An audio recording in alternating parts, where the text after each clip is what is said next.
With me tonight is a gentleman whom I've known for the last 5 years. I've known his wife, Michelle.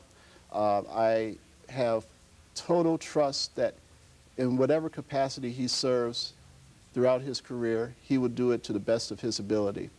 Barack Obama is here tonight, State Senator Barack Obama, and Barack has been with the Illinois legislature, I understand, for at least 3 years, going on 4. That's right.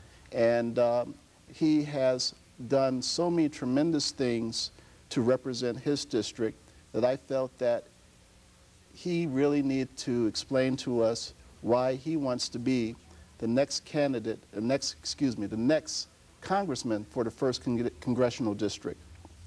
Barack, can you please just give us a brief overview about yourself professionally? Sure. And just tell us briefly why you want to be the next congressman? I'd be happy to, Joe, and thank you so much for having me. I am running for Congress in the 1st Congressional District. My opponent will be Congressman Bobby Rush, and although this is a taped show, I wanted to first start off by expressing my concern and sympathy to Congressman Rush for the recent tragedy where his son got shot. Our prayers are with him, and I'm hoping that everything turns out for the best there. I hope so, too. You know, my background, as you know, is basically at the grassroots level in terms of community organizing. I first came to Chicago from New York City, where I was an organizer in Harlem, basically working with students out of city colleges in New York, and I did that for about a year, and then realized that I wanted to continue to pursue a career in community development and community activism. There were a group of churches on the far south side of Chicago. We source monies from the city, from our property taxes, from the state, and also from the federal government.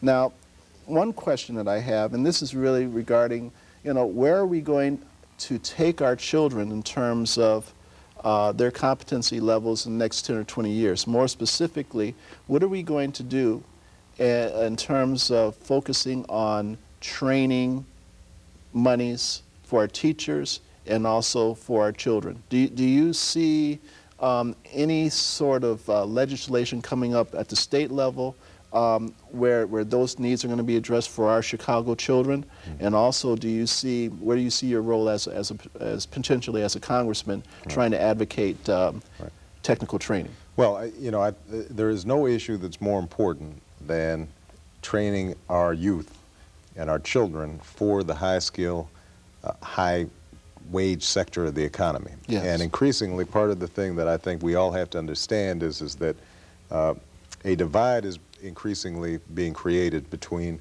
those people who have the skills to compete in the new high-tech economy and those who don't.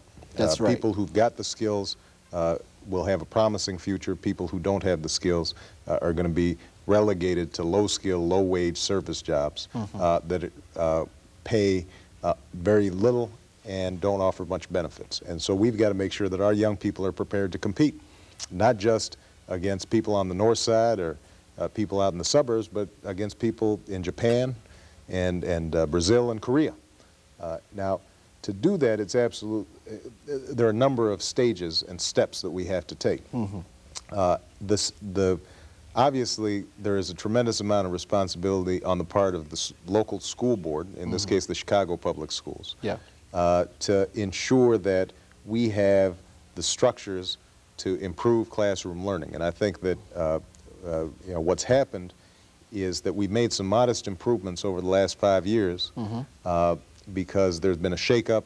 There's been some clear accountability with respect to Paul Vallis and the mayor's appointed school board.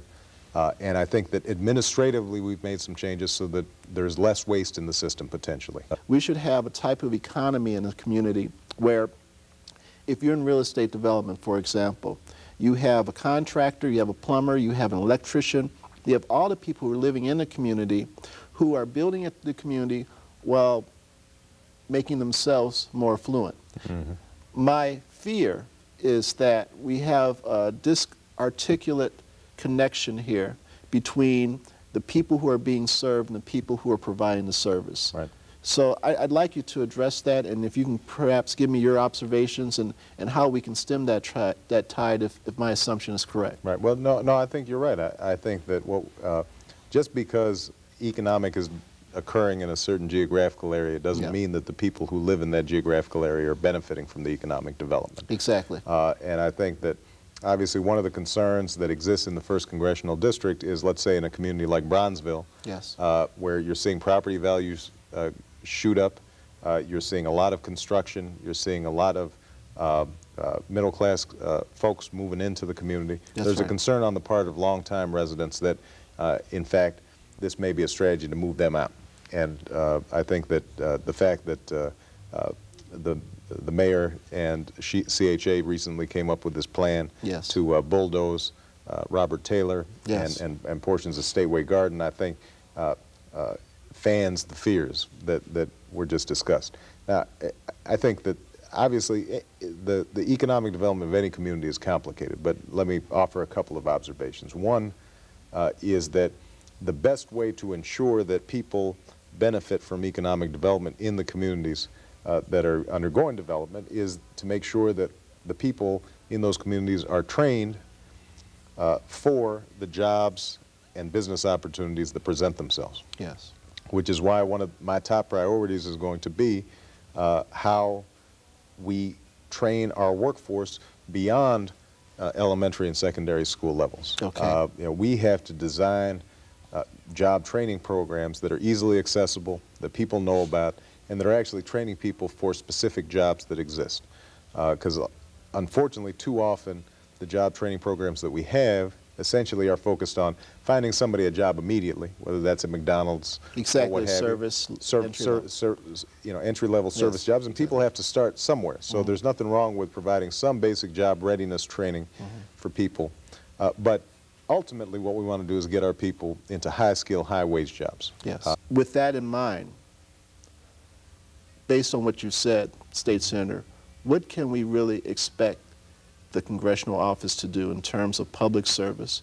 And as Congressman, what can we expect from you in providing these types of services? Well, I think what you can expect are three things. I think you can expect leadership at the national as well as local levels in terms of framing the debate and setting an agenda, a specific agenda that people can see, that's clearly articulated, and that people can then hold me accountable for. Okay. I think the second thing is that a congressional office should provide leadership in organizing resources in the community, not just on the government side, but also organizing the private sector to assist and work with us in terms of building a new future for ourselves. And the third thing, I think, and we don't talk about this a lot in politics, but I think is important, I think we should expect out of our political leadership some moral leadership.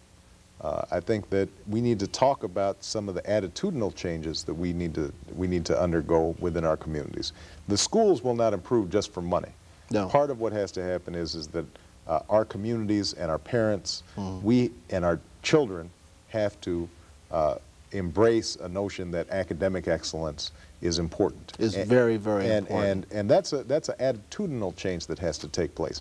And we have to have political leadership that talks about that. So that's the kind of, I think, leadership that people can expect from me. And if they are interested in getting involved in the campaign, I welcome them.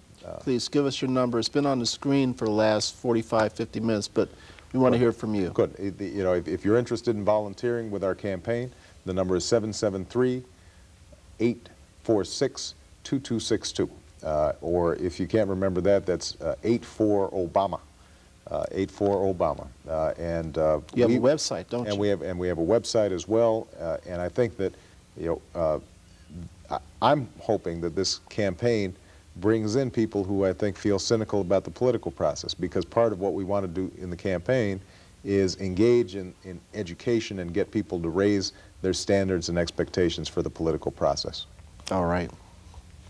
The questions concern the community, but the answer is in you. Thank you so much for coming, Thank you State so Senator. much. Appreciate it. Thank you for watching, and I hope to have you on the show. I hope to have Congressman Rush on the show, and I hope to have State Senator Trotter on the show as well. I would love to have debates. We've already called for them, and the more debates we have and conversation about the issues, the better informed the citizens of the 1st Congressional District would be. Good luck to you. Thank you very much. And good night.